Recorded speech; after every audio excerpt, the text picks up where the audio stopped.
A palavra de Deus que nos toca a refletir hoje nos apresenta uma temática que produz em nós um certo temor, porque nos fala do último e decisivo de todas as realidades humanas. É como quem vai numa viagem chega ao seu termo, é o desfecho, né? Nós cristãos estamos todos numa grande caminhada, numa grande viagem para uma meta a atingir. Isso na mesma antropologia da nossa concepção humana. A vida tem um começo e tem um término. Quer queiramos, quer não queiramos, somos seres mortais. E aqui se trata de refletir à luz da fé o que nosso Senhor quer de nós, da nossa existência.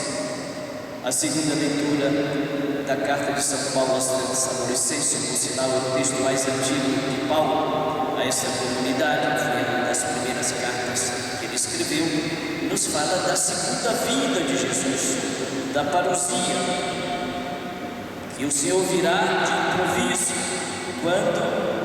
como um ladrão de noite, e por isso devemos vigiar, porque não sabemos o dia e a hora. Isso, de fato, esse tema implica profundamente o que o Evangelho, na parábola dos talentos, quer nos comunicar de mensagem. Não enterrar o nosso talento, mas fazê-lo frutificar aquilo que Cristo nos confiou para a nossa existência, para que nós possamos, na sua ausência física, que é a existência que percorremos, ao encontrarmos com Ele, na presença viva voz, de alguma forma não encontrá-lo de mãos abanando-nos, mas com frutos daquilo que nós recebemos multiplicado na ordem do bem, na ordem do amor, na ordem do amor como serviço a Cristo pela causa do seu reino. Então Cristo de fato tem uma hora marcada para nos visitar. Mas Ele já está. Não devemos nos preocupar, como diz São Paulo, com o dia e a hora, mas com o fato de que nós já estamos na existência plasmados com uma vocacionalidade de fazer render ao reino de Deus fruto dos bens recebidos, que é a nossa própria existência, com os talentos da nossa vida, os dons, a criatividade, que de fato foram se desenvolvendo de acordo com a nossa liberdade, nosso livre-arbítrio, e que portanto vamos dando-nos conta que estamos todos implicados numa grande missão em prol de uma grande causa, que é construir realmente este mundo de Deus junto com o Criador. E dentro precisamente de um estilo. O estilo é o amor fraterno, o estilo é criar vida em comunidade, vida de irmãos, pois isto é a causa pela qual realmente Jesus deu a sua vida.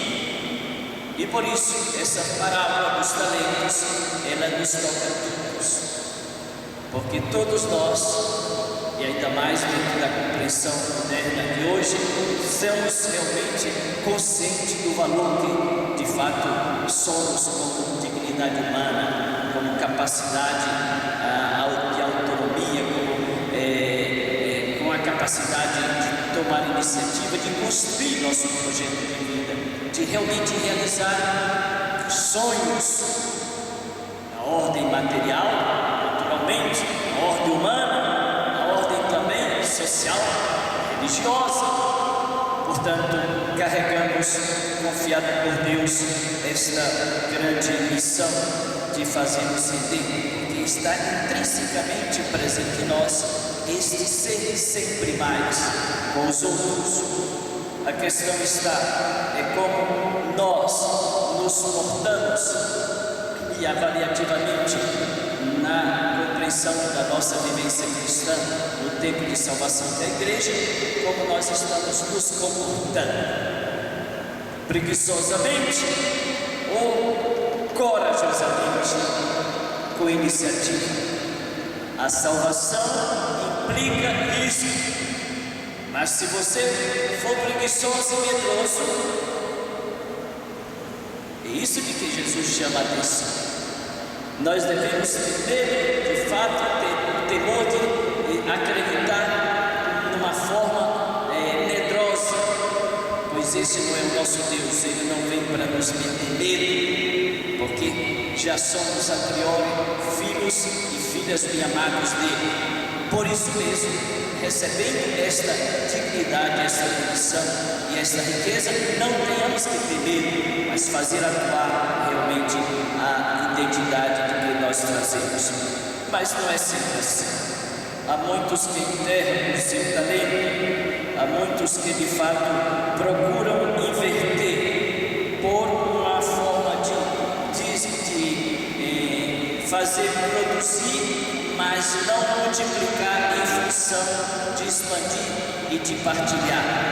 E no fim está de mãos vazias, ou pelo menos com o mesmo que recebeu no início. E aí o risco que de fato nos toca a prestar conta. Nós vemos no final da parábola que de fato parece forte, né? Com esse que agiu, com esse servo inútil, né? Jogai-o fora da escuridão, onde achou imagina. Não é que Deus vai fazer isso, a própria pessoa ou condição de escolhas que vai levando-lhe a um afundamento e vai se distanciando do plano do amor de Deus, e chega um momento que não crê, não confia, não abre-se, não doa-se e se fecha, e aí de fato não tem saída, porque não tem espaço mais para Deus entrar. Toma o que é teu, porque eu tive medo. Tu és o homem que de fato colhe onde não plantas, né? E de fato eu preferi ficar na minha. Peçamos, portanto, que nossa vida cristã nos ajude sempre mais a aprofundar esta seriedade, esta responsabilidade que a nossa existência comporta, nos colocando realmente diante da nossa consciência e avaliando em atitudes que percorremos até aqui, fazendo balancete, e há necessidade de fazermos isso no plano material, no plano administrativo. Daí o Tribunal de Contas do Estado, do município, do país. Também nós temos o nosso momento de fazer a nossa contabilidade anual. Como é que vamos avançando na conversão para o Senhor, nessa entrega dócil, centrada precisamente nos dons e talentos que recebemos? O Senhor não vai pedir. Outro problema é que muitas vezes o que está ocorrendo é que as pessoas ficam invejando os talentos dos outros. Em vez de desenvolver o seu, quer roubar dos outros sem ter nenhum sacrifício. Isso está no plano material, eivado, crivado. É uma sociedade enferma tocante a formas espúrias de acumulação de vida, por exatamente não ser capaz de colocar a serviço dos seus talentos, inclusive impedindo a muitos que nem podem desenvolver, que não receberam as condições de vida de dignidade.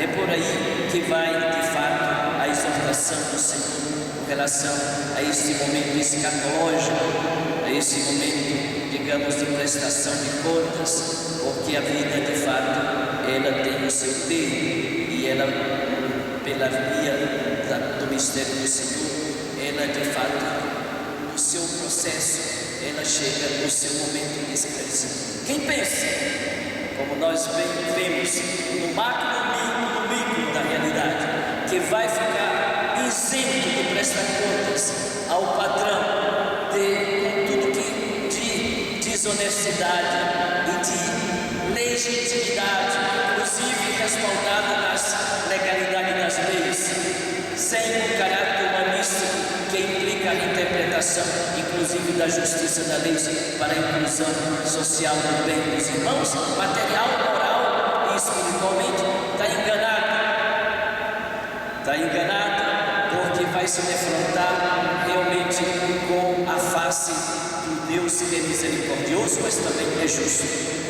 A gente tantas vezes fica indignado com tanta coisa que acontece na sociedade, mas a gente não faz nada. A gente diz tanta roubalheira, tanta coisa lá, mas a gente usa os braços, como no plano ambiental, tudo sujo. Acabei de chegar de navio no Porto de Recife, a ironia que quando saímos lá de Cádiz, na Espanha, agora navegamos rumo ao esplêndido Porto de Recife. E ao chegar no Porto de Recife, sujeira para tudo que é lado, garrafa PET, para não falar que não tem nem onde ancorar as malas. Quer dizer, todas essas formas que de fato distanciam de cooperar e de fato mostrar os frutos dos bens de Deus dados, os frutos públicos colocados a serviço, tudo que é retirado daquilo que devia ser colocado no bem comum, vai ter que ser prestado contas. A justiça de Deus nada mais não falha. É disso que nos fala Mateus 25, onde está o contexto desse evangelho. Mas adiante vem o desfecho. Tive fome, deste comer, tive sede, deste beber, estava nu, me vestisse. É aí o desfecho. Então, a parábola dos talentos nos adverte, e a mensagem é para retomar, não com medo, mas com a esperança e a confiança, quanto Deus nos ama, de rever nossa vida, de melhorar nosso procedimento. Quem vai no processo de conversão, toda a vida, sempre tem, e é chamado a dar um passo mais. Então Deus dá sempre a oportunidade, até o momento que não tem mais volta.